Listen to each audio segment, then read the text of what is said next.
And he goes, oh yeah. He goes, well. He goes, I might have a little job for you. He goes, are you free on Tuesday?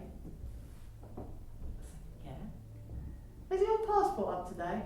And what he offered me was 3 weeks. First unit, yeah, none of this door handles, none of this views of the sea, like that with Pierce Brosnan, yeah. 3 weeks, first unit on the newest Bond film that was shooting. Me, I was going to go to the yard, I was going to pick up the truck with all the gear in it for the overseas shoot, meet the generator operator who had a lorry that was also a generator. Me and him were going to drive together to France.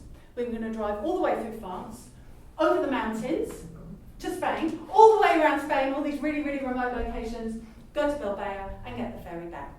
And I did it. And it was absolutely the hardest thing I have ever done.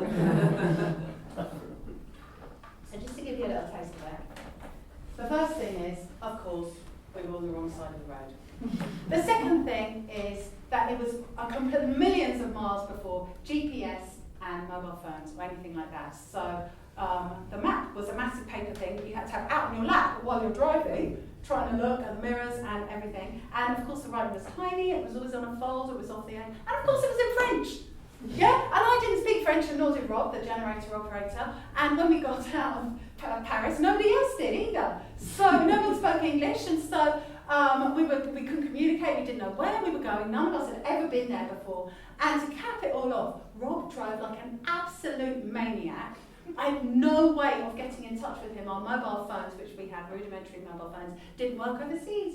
And we didn't have a radio. And so he was just off in the distance, like a tiny thing of dust, going around these tiny medieval villages with little quaint little bollards and things like that. And I was like, oh my God, around the mountain bends with no fences. 10 hours a day. And, oh yeah, to cap it off as well, this was before digital money. And so can you believe they gave us cash? Yeah?